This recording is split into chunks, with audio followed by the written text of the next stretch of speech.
Hi, I'm Burke Holland. And I'm Jason Hand. And this is 5 things that developers can use to go on call and not hate their life. Thing number 1, Azure Application Insights. What exactly is Application Insights and how does that help me as a developer on call?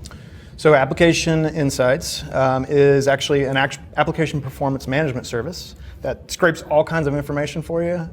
Things that are relevant to web developers would be like page views, requests, how the users are coming and going throughout the site. Anything you want to know about what's going on with both the apps and the infrastructure, Application Insights should be scraping that. So is it for front end or is it for the back end? It's really both. I mean, there's a lot of great information that's going to be good for people who have to pay attention to the back end and the infrastructure and the things that are kind of coming and going there. But as far as the application goes, there's all kinds of stuff that I think developers would love to see too. So for front-end developers, is it just like a JavaScript tag that you drop in the page, like an include? Yep, exactly. There's lots of different ways in there. Just like you're saying, you can be a code snippet. If you're using .NET, it's just a matter of flipping a switch inside of Azure and you've got it going. But there's a lot of different ways depending on the code base that you're using. And how much does it cost? So it just depends is always kind of our answer because it has to do with how much storage you're using. But how much does the service cost? The service is all part of Azure Monitor. So if you're using Azure Monitor, if you've got an Azure account, it's just all baked in. What you're actually paying for is what's the data that's being stored. So it's free? It's not really free, but like free isn't cheese. Cheese isn't really free.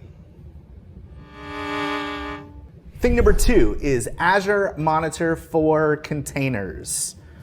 I assume that has something to do with containers like Docker and Kubernetes and any other buzzwords I missed in there? Good guess. Maybe AKS. Oh, nice. Okay, that's a good one. Yeah, I like how you throw that out. Kubernetes services. Name dropping. Yeah. So what it's designed to do is just give you more insight about what's going on with these containers that are kind of coming and going now. So I think containerization in general has become a big thing. Tools like Docker, and now us as developers, we're building things that are not only abstracted away from us, but also they're kind of coming and going. And so trying to figure out how you can monitor those things down to the workloads and all the different things that are going on inside of a container, that's a big question. So when you say coming and going, you mean like because you can spin up containers and knock them down real easy. Exactly. Whereas with servers, we didn't used to do that. If a server went down, that was a problem, but we take containers down all the time. Yeah, that's one of the big advantages of containers is to actually let you sort of add them or remove them depending on what you actually need to run the service that you're building. So that presents a lot of new challenges for monitoring what's going on inside of our applications. Thing number 3 is log analytics with Cousto. Cousto, as in like Jacques Cousteau. It is actually. The greatest marine biologist of all time. Yeah. Just FYI, they misspelled Cousteau. You misspelled Cousteau when you made Cousto. I didn't actually come up with the name. So what does log analytics with Cousto do? So log analytics is a tool that allows you to run some queries using the Cousto query language, KQL, to dig into all that data that Application Insights was scraping for you. So you can go into your log, go into your metrics, and pretty much anything you want to know about your services and your applications as a whole, it could ask those questions through the query editor. So basically you're querying your log files for data as if they were a database. Yep, exactly. You can go in and you see all the different tables that you have available to you and all the different sort of fields that were being captured. And then you just kind of start with writing basic queries and get more advanced depending on what you're trying to find out. Did you ever watch Jacques Cousteau on National Geographic? I did. I kind of miss all those. I do too. But I remember even watching him back then thinking, wow, that guy's really, really old. Should he be out there doing that? Right? Yeah, it's kind of dangerous. Yeah, but also it gives like hope to people like you and I. That are very old. Yeah. That's right. Maybe we should get off the couch a little bit more. We miss you, Jacques. Jacques was the greatest of all time. He was. Do you want a Google cluster? I would love a Google cluster. Okay. Oh, there's only one left.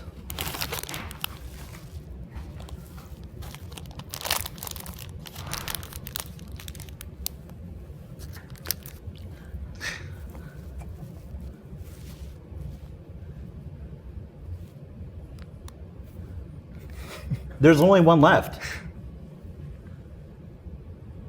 Thing number 4, logic apps with Microsoft Teams.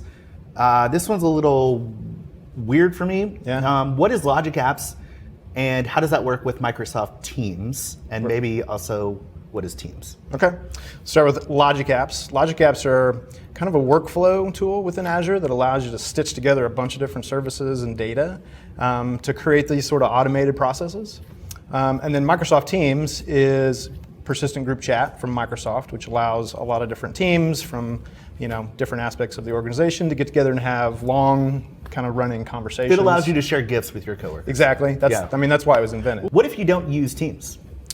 We could use Slack. What's Slack? Just kidding. I kind of figured. Anything else besides Slack?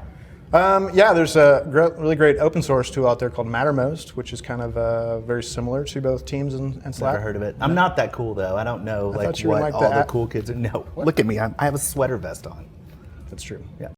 Thing number 5 is VS Code. VS Code. This is funny because I feel like you just put VS Code down as like an answer to everything, right? Like VS Code solves the world's problems.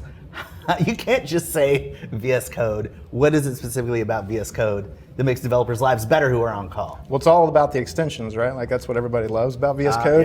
It's super extensible. There's an extension for application insights, actually, so it lets you kind of hook right into what's being collected. And then the other one that I think is also useful to share is there's one that allows you to highlight syntax for Cousto queries. So you can write all your Cousto queries and be able to sort of We're back to the Cousto. Back to Jacques Cousteau. By the way, Cousto is misspelled. Yeah, we covered that. It's not my fault. Well, it is. I'm Burke Collins.